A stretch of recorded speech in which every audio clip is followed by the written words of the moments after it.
ملازمتیں گئی، جائیداد گئی، یہ گیا وہ گیا، اب باری ہے ایمان کے جانے کی۔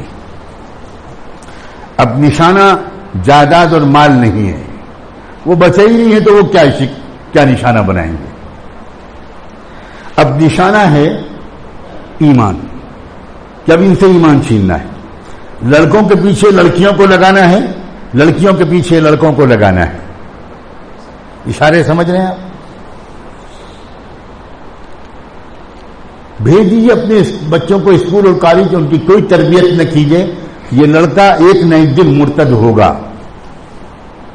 بھیج دیجیے اپنی لڑکی کو کالج، کوئی تربیت نہ کیجیے اس بچی کی، اس لڑکی سے کوئی دوستی کرے گا، اس کی ٹریننگ دی جا رہی ہے، اس کی تربیت دی جا رہی ہے، ہزاروں ٹریننگ کیمپس قائم ہیں، نوجوانوں کو تربیت دی جا رہی ہے، اور ان نوجوانوں کو سکھایا جا رہا ہے کہ مسلمان لڑکیوں سے کیسے بات کی جاتی ہے۔ تو مسلمانوں کے جملے ان کو سکھائے جا رہے ہیں، السلام علیکم، وعلیکم السلام، خیریت سے ہیں، کیسی ہیں آپ، یہ بہت اچھی زبان سکھائی جا رہی ہے۔ اور وہ میسیجز آتے ہیں، پہلے نمبر کہاں سے لیے جاتے ہیں؟ نمبر لینا آج کل دنیا میں بہت آسان کام ہے، ٹرو کالر سے نمبر لیا جاتا ہے، کہاں سے نمبر لیا جاتا ہے، اور نمبر سے پتہ لگ جاتا ہے کہ یہ مسلمان لڑکی کا نمبر ہے، نمبر سے پتہ لگ جاتا ہے کہ مسلمان لڑکے کا نمبر ہے۔ پھر پہلے فون ہوتا ہے، میسیجز ہوتے ہیں، واٹس ایپ میسیجز ہوتے ہیں، ٹیلی گرام میسیجز ہوتے ہیں، پھر دھیرے دھیرے فون سے بات ہوتی ہے، اور اتنی پیارے انداز سے بات ہوتی ہے کہ لڑکی کو شک بھی نہیں ہوتا کہ یہ لڑکا مسلمان نہیں ہے۔ رمضان مبارک، عید مبارک، آپ کی امی کیسی ہیں، بس آپ کی آواز بہت اچھی لگتی ہے، کچھ دن تک اور کچھ نہیں ہوگا، اس کے بعد دھیرے دھیرے ملاقات ہوگی، ملاقات سے اور بات آگے بڑھے گی، پھر اور بات آگے بڑھے گی، پھر اور بات آگے بڑھے گی۔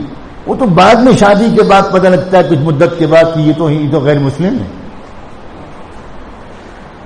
پوری اس طرح کی اور بھی بہت سی حکمت عملیاں ہیں، یہ تیاریاں ہیں، یہ نظام ہے۔ آئندہ آنے والے دنوں میں لاکھوں اور کروڑوں کے ایمان سے محروم ہونے کے آثار ہیں۔ یہ میں جمعے کے خطبے کے طور پر ایک رہبری کے طور پر عرض کر رہا ہوں، اب بھی نہ جاگے تو پھر کیا حشر ہوگا؟ حالات چاروں طرف دیکھ کر زندگی گزاری جاتی ہے۔ آپ کار چلاتے ہیں، آپ چلاتے ہوئے چاروں طرف دیکھتے ہیں، آپ سامنے بھی دیکھتے ہیں، آپ پیچھے بھی دیکھتے ہیں، آپ دائیں اور بائیں بھی دیکھتے ہیں، آپ میٹر پر بھی نظر رکھتے ہیں، ہر طرف دیکھ کر زندگی گزاری جاتی ہے۔ ایک آدمی ایک وقت میں بہت سے رشتوں کو مینٹین کرتا ہے، وہ باپ بھی ہے، وہ چچا اور خالو اور پھپھا اور ماموں بھی ہے، وہ دادا اور نانا بھی ہو سکتا ہے، وہ بھائی بھی ہے، وہ شوہر بھی ہے، تو وہ سارے رشتوں کو مینٹین کرتا ہے۔ وہ یہ نہیں کہتا کہ بھئی اب میرے بچے ہو گئے، میں باپ بن گیا، اب میں ہر طرف نہیں دیکھ پاؤں گا، اب میں ماں باپ کی طرف نہیں دیکھ پاؤں گا، اب میں بھائی بہنوں کی طرف نہیں دیکھ پاؤں گا۔ جتنا زیادہ سب کی طرف دیکھ کر چلنے والا انسان ہوتا ہے، وہی انسان اپنے خاندان میں مقبول اور کامیاب ہوتا ہے۔ اسی طرح ہم کو بھی چاروں طرف دیکھ کر چلنا چاہیے۔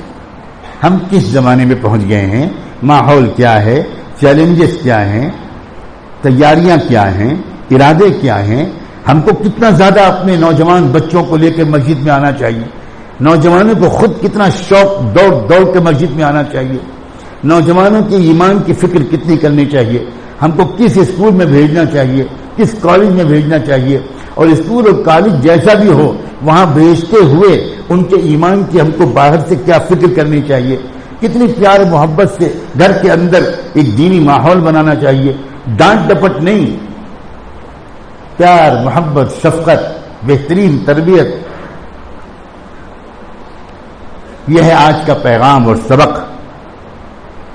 آج کے جمعے کا یہ سبق ہے کہ قوا انفسکم واہلیکم نارا، اپنے آپ کو اور اپنے گھر والوں کو تو کم سے کم جہنم سے بچاؤ۔